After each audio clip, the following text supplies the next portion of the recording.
اعوذ باللہ من الشیطان الرجیم بسم اللہ الرحمن الرحیم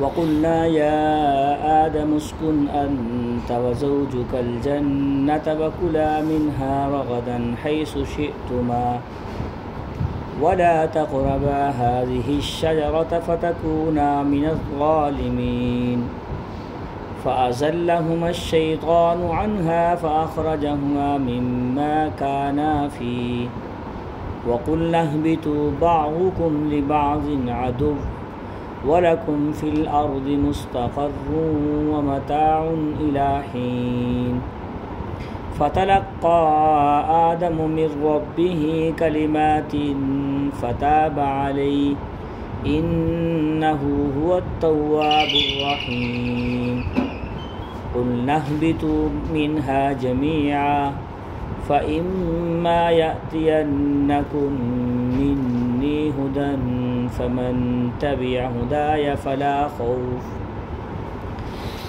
خوف عليهم ولا هم يحزنون والذين كفروا وكذبوا بآياتنا أولئك أصحاب النار هم فيها خالدون صدق اللہ العظیم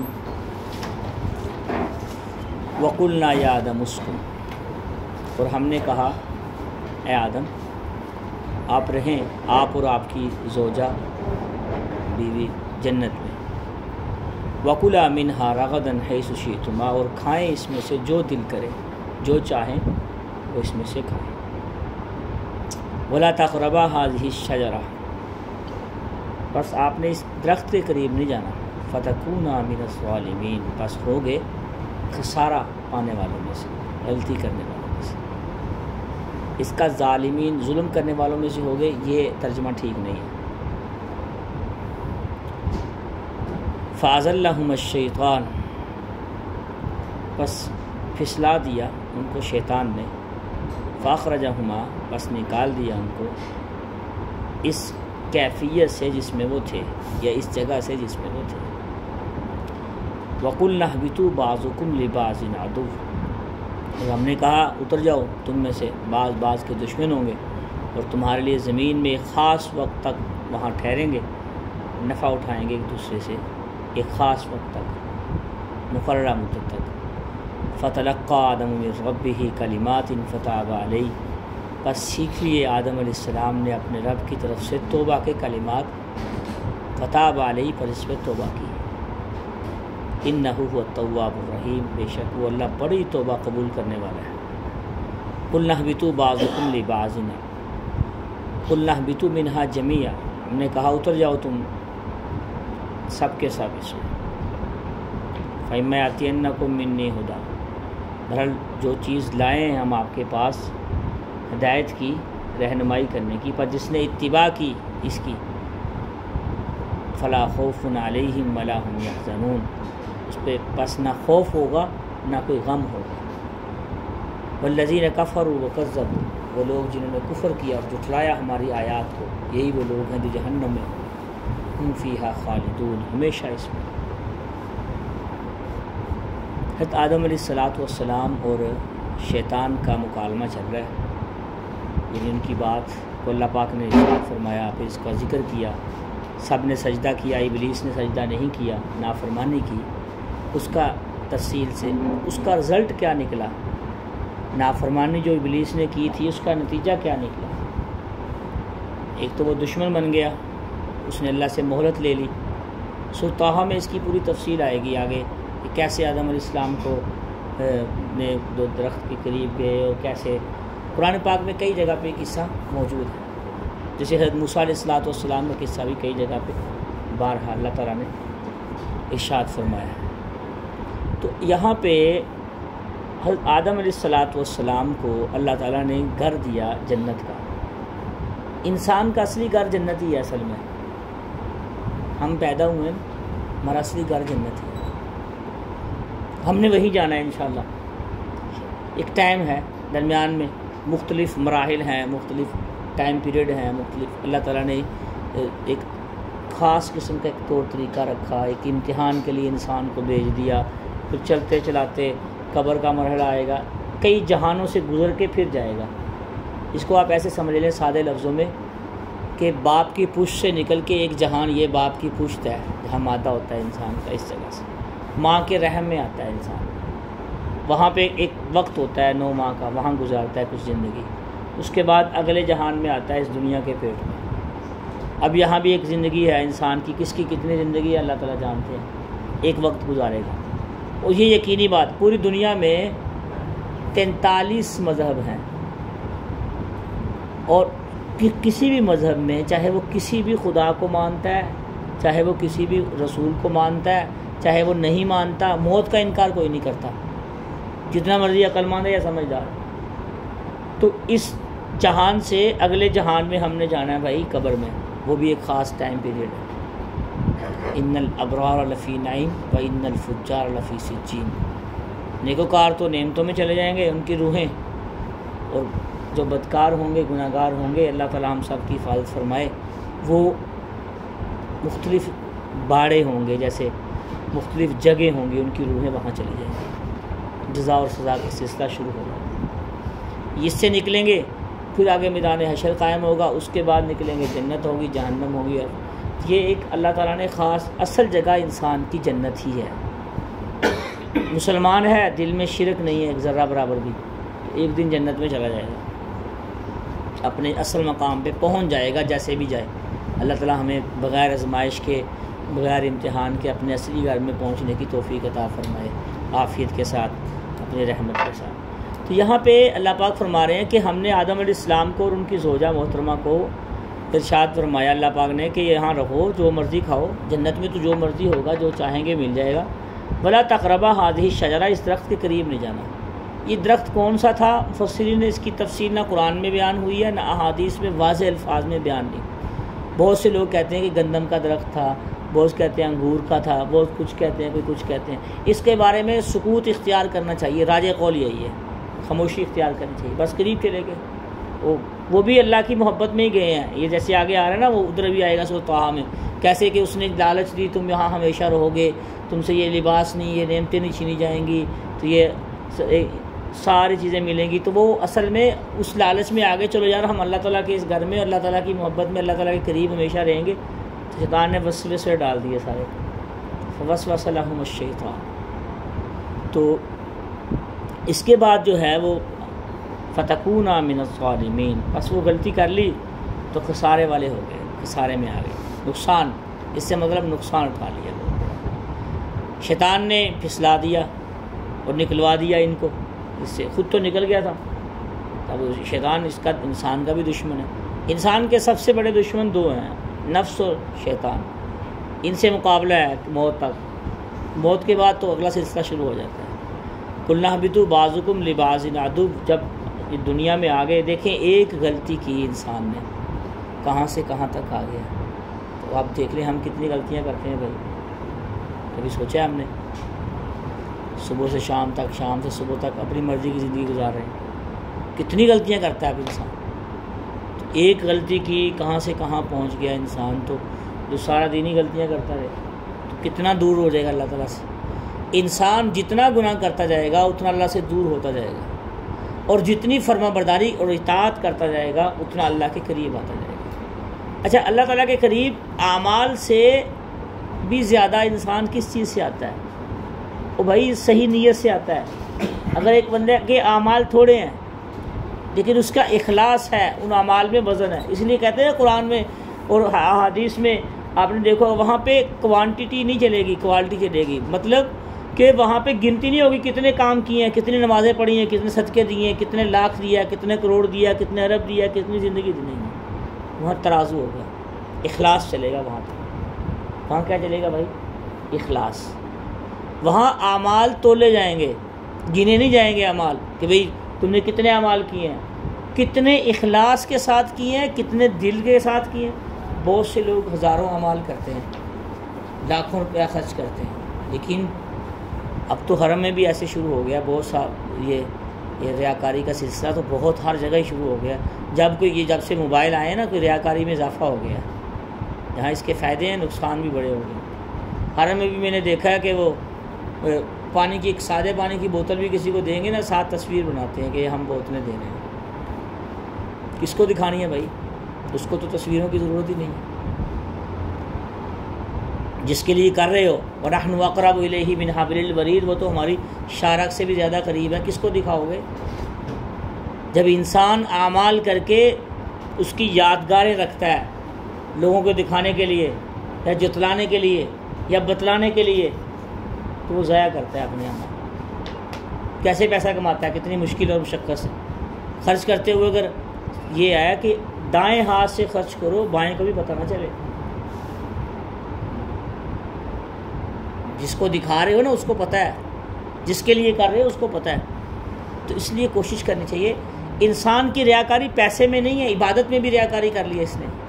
اگر ایک بندہ نماز پڑھ رہا ہے، سجدہ کر رہا ہے، سجدے کی حالت میں ہے، ایک بندہ پیچھے انتظار کر رہا ہے، اسے پتہ چل گیا میرے پیچھے کوئی بندہ انتظار کر رہا ہے، اس نے ایک دفعہ بھی زیادہ سبحان ربی الاعلیٰ کہہ دیا سجدے میں کہ یار یہ کہے گا بڑا لمبا سجدہ کر رہا ہے، تو وہ قبول ہوگا سجدہ؟ نہیں قبول ہوگا۔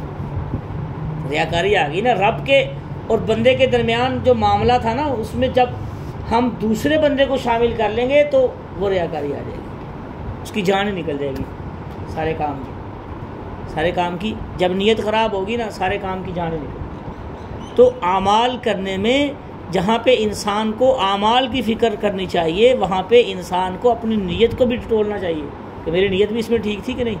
اگر نہیں ٹھیک تھی تو ٹھیک کر لے، شروع میں کر لے، درمیان میں بھی دیکھ لے، بعد میں بھی دیکھ لے، لیکن نیت کا خاص زور دے انسان نیت پہ۔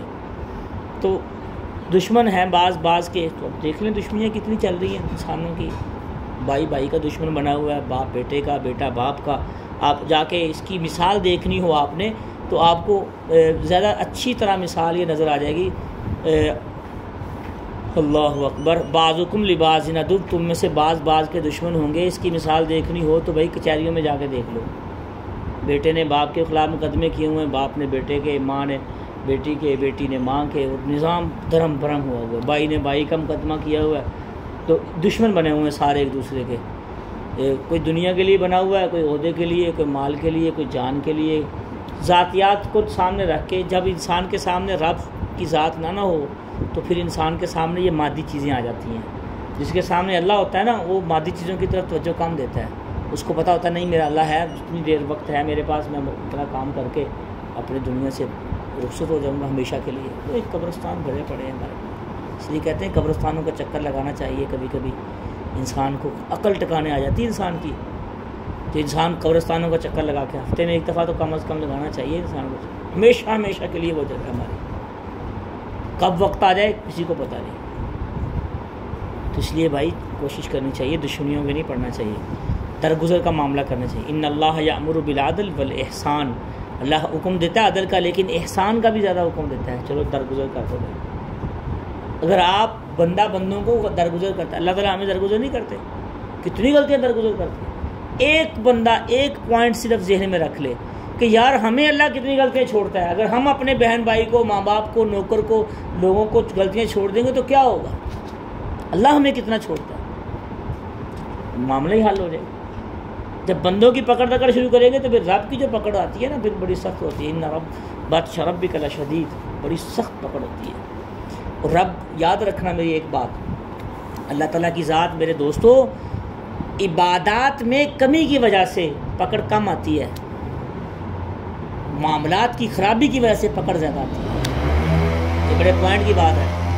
عبادات، نماز نہیں پڑھ رہے، روزے نہیں رکھ رہے، عبادت میں کمزوری ہے، سستی ہو جاتی ہے، معاملات میں، یہ عبادات میں سستی ہے، ایک بندے کے معاملات میں سستی ہے، زبان ٹھیک نہیں چلاتا، غصہ کرتا ہے، مار پیٹ کرتا ہے، دوسروں کو تکلیف پہنچاتا ہے کسی بھی طریقے سے، تو عبادات کی وجہ سے وہ پکڑ اور وہ غصہ اللہ کو نہیں آتا جتنا غصہ مخلوق پہ ظلم کرنے کی وجہ سے آتا ہے، چاہے وہ زبان کے ذریعے سے ہو، چاہے وہ قلم کے ذریعے سے ہو، چاہے وہ انسان کے اخلاق کے ذریعے سے ہو، چاہے وہ انسان کے اعمال اور کردار کی وجہ سے ہو۔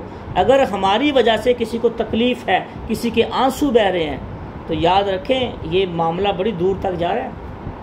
ہاں، اگر اس نے اللہ کو کہہ دیا نا یا اللہ میرا تو ہی میں تیرے سپرد کرتا ہوں اپنا سارا معاملہ، تو میں نے تو اس سے کچھ نہیں لینا، اوئے ہوئے ہوئے بس پھر سمجھے تباہی ہو گئی ہے.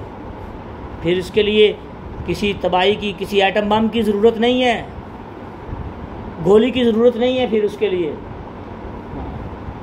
کے لیے کسی آگ اور کسی اور چیز کی ضرورت نہیں ہے. اگر کسی غریب کی آہ لگ گئی نا تو نسلیں خراب ہو جاتی ہیں، میری بات یاد رکھنا. کسی مظلوم کی بد دعا لگ گئی، بڑی دور تک معاملہ چلا جاتا ہے.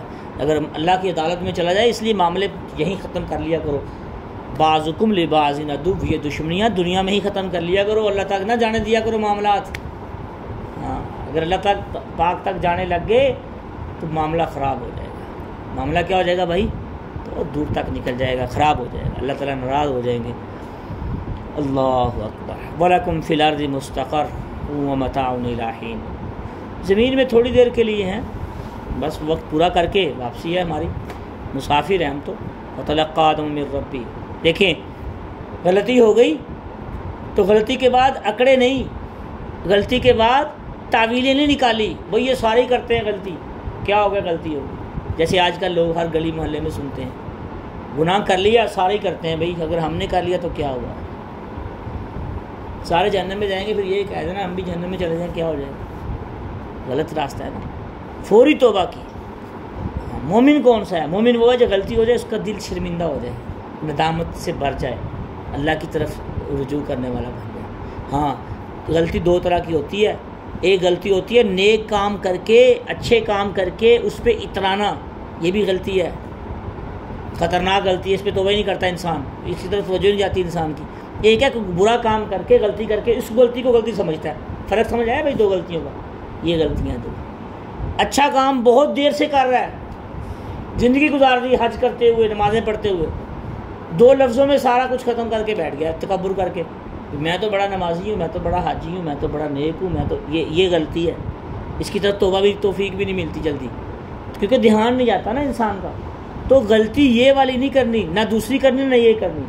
نیک کام کر کے بھی اللہ کی طرف رجوع کرنا ہے، غلط کام اگر ہو جائے تو پھر بھی معافی کے لیے اللہ کی طرف رجوع کرنا. کوئی غلطی. آدم علیہ السلام نے کون سے کلمات پڑھے؟ آگے آ رہا ہے ربنا ظلمنا انفسنا وان لم تغفر لنا وترحمنا لنکونن من الخاسرین. یا اللہ ہم نے ظلم کر لیا نفسوں پہ، تیرے سوا کوئی معاف نہیں کر سکتا، تیرے سوا کوئی ہمیں درگزر کا معاملہ نہیں کر سکتا. اگر تو نے معاف نہ کیا ہم تو خسارے میں چلے جائیں گے، نقصان میں چلے جائیں گے. یہ کلمات پڑھے. انسان سے غلطی ہو جائے نا تو آدم علیہ السلام نے جو کلمات پڑھے تھے کوشش کرے ہر دعا میں وہ کلمات پڑھتا رہے. ربنا ظلمنا انفسنا وان لم تغفر لنا وترحمنا لنکونن من الخاسرین. یہ جب انبیاء کے کلمات پڑھے گا، قرآن کی یہ والی آیت پڑھے گا تو انشاءاللہ معافی ہو جائے گی. اس کی نسبت بڑی اونچی ہے، اس غلطی کی نسبت. ہم بھی انہی کے بیٹے ہیں نا، سارے انہی کی اولاد ہیں. تو جو انہوں نے کلمات پڑھے، اگر ہم وہ کلمات پڑھیں گے تو کیا اثر ہوگا اس کا، کیا اس کی تاثیر ہوگی، کیا فائدہ ہوگا. بعض لوگ یہاں ایک بات میں کرتا چلوں، بہت سے وظائف کرتے ہیں، بہت سے وظیفے پڑھتے ہیں، یوٹیوب سے دیکھ کے، انٹرنیٹ سے دیکھ کے، کتابوں سے دیکھ کے. یہ نہیں کرنا چاہیے، یہ نہیں کرنا چاہیے. کیا کرنا چاہیے؟ قرآن پڑھنا چاہیے، احادیث اور قرآن پاک. قرآن پاک میں جو کلمات رسول اللہ صلی اللہ علیہ وسلم نے ارشاد فرمائے ہیں، ہمارے پیارے نبی نے صلی اللہ علیہ وآلہ وسلم، وہ کلمات پڑھیں یا قرآنی آیات پڑھیں. اس کے علاوہ جتنے بھی کلمات ہیں مردود ہیں. قرآن پاک اور رسول اللہ صلی اللہ علیہ وسلم کی روایات کے علاوہ جتنے بھی کلمات ہیں، رنگ برنگی عجیب و غریب قسم کے کلمات لوگوں نے نکال دیے. کوئی اسرائیل علیہ السلام کا نام لے رہا ہے، کوئی جبرائیل امین کا نام لے رہا ہے، کوئی ان کو پکار رہا ہے، کوئی کسی کو پکار رہا ہے، کوئی کسی کو پکار رہا ہے، کوئی جناب رنگ برنگے تماشے لگا کے لوگوں کو قرآن سے ہٹا دیا، حدیث سے ہٹا دیا، کسی اور چکروں میں ڈال دیا. آدم علیہ السلام نے کسی اور کو پکارا ہے، کسی نبی کو پکارا ہے، کسی ولی کو پکارا ہے، یا اللہ سے پکارا ہے، ڈائریکٹ اللہ سے رابطہ کر کے کہا یا اللہ مجھے معاف کر دے. نیک بندوں کے واسطے سے دعا تو کر لینی چاہیے، اللہ تیرے نیک بندوں کے وسیلے سے میں تو گنہگار بندہ ہوں، معافی دے دے مجھے. لیکن انہی کی طرف توجہ ہو جانا، میرے لیے تسی دعا کرو جی، میں تو دعا نہیں کرنی. نیک بندوں کے پاس جائے کہنا تم دعا کرو میرے لیے، میں تو خود دعا نہیں کرنی، خود نیک کام نہیں کرنے، خود مرضی سے زندگی گزارنی ہے، اور اپنے اعمال دوسروں پہ ڈال دینے ہیں، معافیاں دوسروں سے منگوانی ہے اپنے اعمال کی. یہ میں کھلی باتیں کر رہا ہوں، صاف صاف کر رہا ہوں. ان کا ساری زندگی فائدہ ہوگا اس کا انشاءاللہ تعالیٰ، مجھے یقین ہے اللہ تعالیٰ کے گھر سے. تو کوئی بھی کام ہو قرآن پاک سے رجوع کرے، اس سے ملے گا حل. احادیث سے رجوع کرے، رسول اللہ صلی اللہ علیہ وسلم کے فرامین سے رجوع کرے، اس سے حل مل جائے گا انشاءاللہ تعالیٰ. انہ هو التواب، انہوں نے دعا کی، کلمات پڑھے، اللہ نے توبہ قبول فرما لی اپنی رحمت سے۔ قلنا اہبطوا منہا جمیعا، اللہ اکبر، فرمایا کہ تم اتر جاؤ سارے کے سارے۔ شیطان بھی زمین جنت سے نکال دیا گیا، آدم علیہ السلام۔ یہ نکالنا کوئی سزا تھی یا یہ ایک اللہ نے جو ارادہ کیا تھا، ایک عزم تھا دنیا پہ، وہ پورا کیا؟ اس کا جواب پیچھے قرآن پاک میں گزر گیا، وَإِذْ قَالَ رَبُّكَ لِلْمَلَائِكَةِ إِنِّي جَاعِلٌ فِي الْأَرْضِ خلیفہ میں۔ میرے دوستو، یہ کوئی سزا نہیں تھی دنیا پہ لانا، دنیا پہ اتارنا آدم علیہ السلام کو، اماں حوا علیہ السلام کو کوئی سزا نہیں دی، بلکہ وہ جو اللہ نے پیچھے کہا فرمایا تھا نا کہ میں نے ایک خلیفہ بنانا زمین میں، وہ تو اپنا جو ارادہ کیا تھا اس ارادے کا اظہار اور اس کی ترکیب بنائی تھی دنیا میں۔ اس لیے یہ لفظ نہیں کہنا چاہیے آدم علیہ السلام نے سزا دیتی ہے اللہ نے، انہوں نے دنیا سے اتار دیتا ہے، نہیں، اس کا عزم اور اس کا اعادہ تو قرآن میں پچھلے رکوع میں موجود ہے۔ یہ تو عیسائیوں کا عقیدہ ہے۔ معافی چاہتا ہوں درمیان میں بات کریں، عیسائیوں کا عقیدہ ہے، ہمارا تو یہ ہے کہ انہوں نے توبہ کر دی۔ اصل تو اللہ تعالیٰ نے جو تجویز دی تھی نا پچھلے رکوع میں، آدم علیہ السلام نے توبہ بھی کر لی، اور اصل میں وہ خلافت نوازنی تھی، خلافت کا منصب اللہ نے دینا تھا آدم علیہ السلام کو۔ ہمارے مسلمانوں کا یہ عقیدہ ہے، وہ خلافت کے منصب کو دینے کے لیے اللہ نے زمین میں اتارا، سزا کے طور پہ نہیں اتارا۔ یہ بڑا پوائنٹ کی بات ہے، یہ بھی ذہن میں رکھنی ہے، یاد رکھیں، کام آئے گی انشاءاللہ تعالیٰ۔ اور اس میں یاد رکھیں، توبہ میں انسان جب توبہ کرے تو آگے نہ کرنے کا عزم بھی ہو، موجودہ پہ شرمندگی ہو اور آگے نہ کرنے کا، آئندہ نہ کرنے کا عزم ہو۔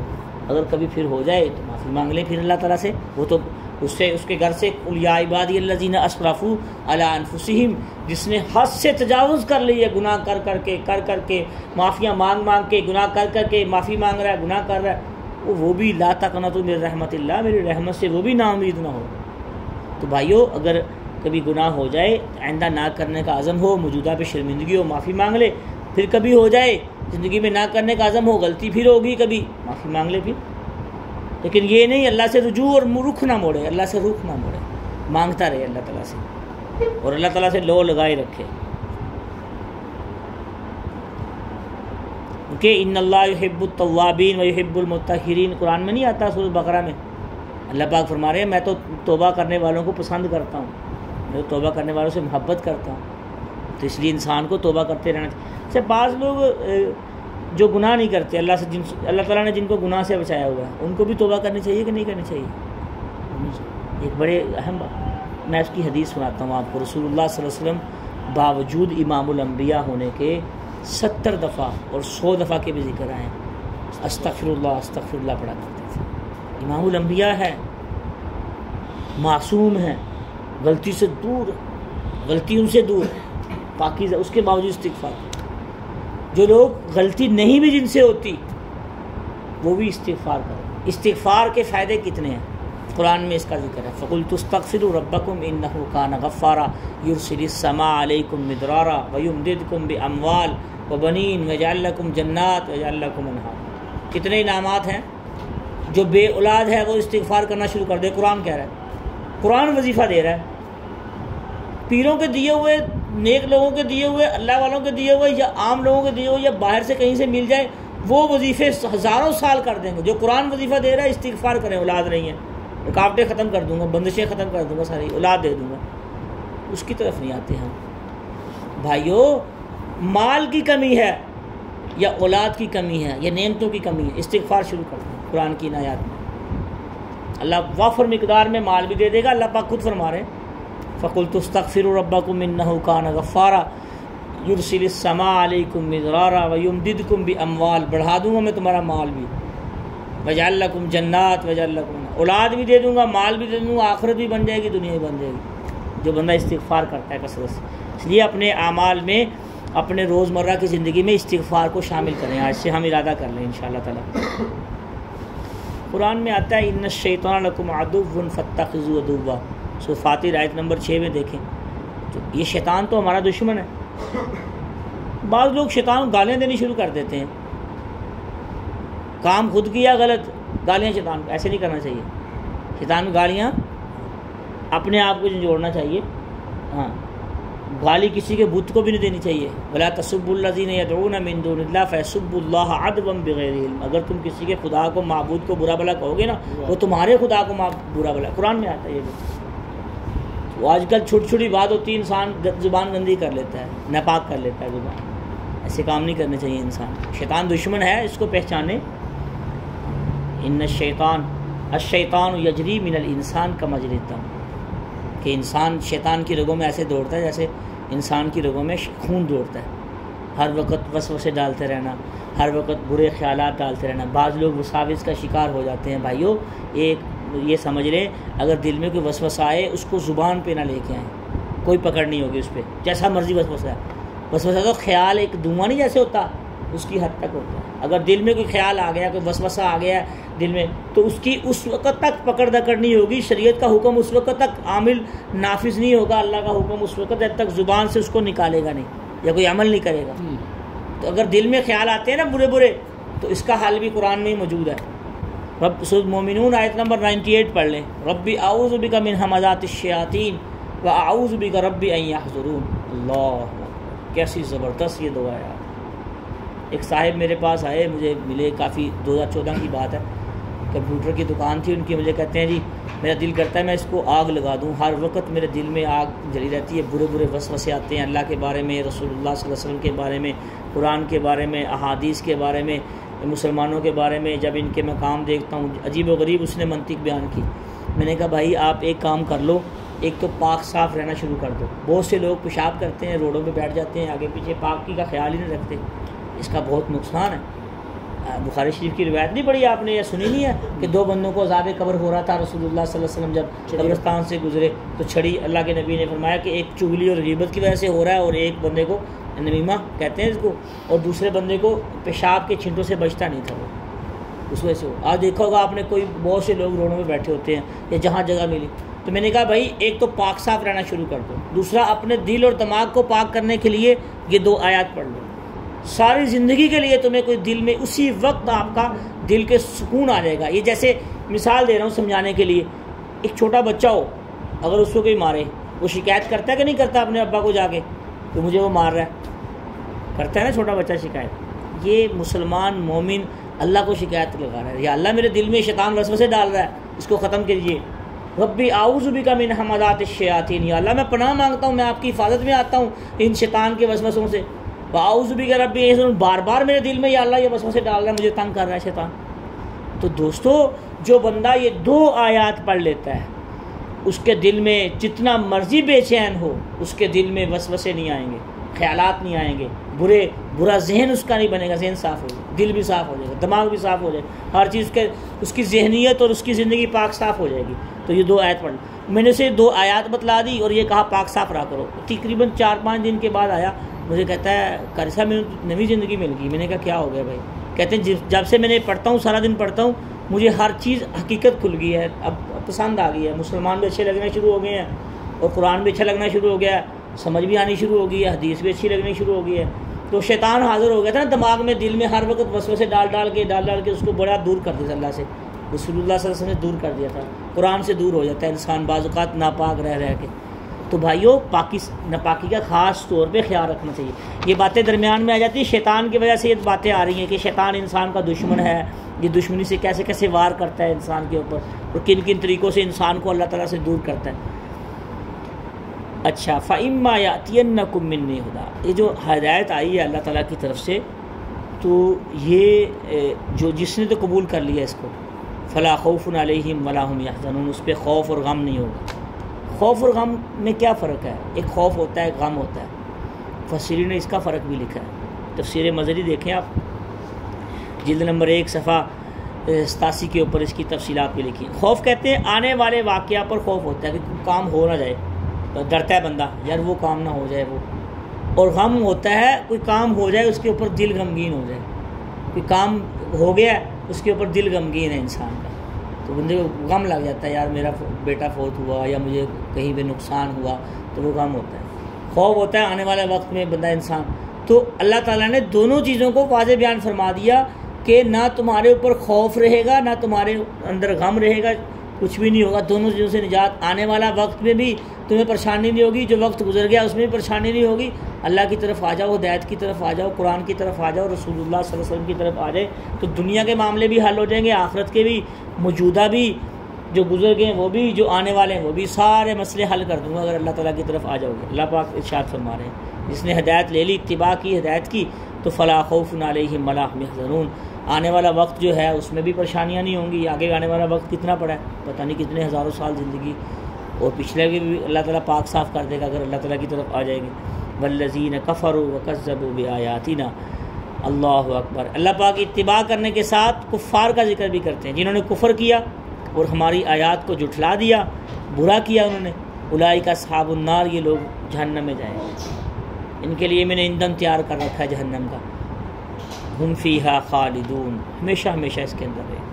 یہاں پہ اللہ پاک فرما رہے ہیں کافروں کو، جنہوں نے کفر کر دیا، چھوڑ ہی دیا، ترک کر دی، جنہوں نے نافرمانی کی، ان کا ذکر نہیں ہے، وہ ہمیشہ نہیں رہیں گے جہنم میں، ان کے لیے خاص وقت ہوگا، پھر دوبارہ جنت کی طرف آ جائیں گے۔ یہ تو وہ لوگ ہیں جنہوں نے اللہ کا انکار کیا، رسول اللہ صلی اللہ علیہ وسلم کا انکار کیا، کتاب کا انکار کیا، قرآن پاک کا، تو وہ لوگ ہمیشہ ہمیشہ جہنم میں رہیں گے۔ اللہ تعالیٰ ہمیں جو کچھ کہا ہے اس پہ عمل کرنے کی اور اخلاص کے ساتھ دین کو بیان کرنے کی، سننے کی، سنانے کی، سمجھنے کی توفیق عطا فرمائے۔ اس میں کمیاں کوتاہیاں ہوئی ہیں اپنی رحمت سے اللہ پاک ہمیں معاف فرمائے۔ سبحان اللہ بحمدہ، سبحان اللہ العظیم، لا الہ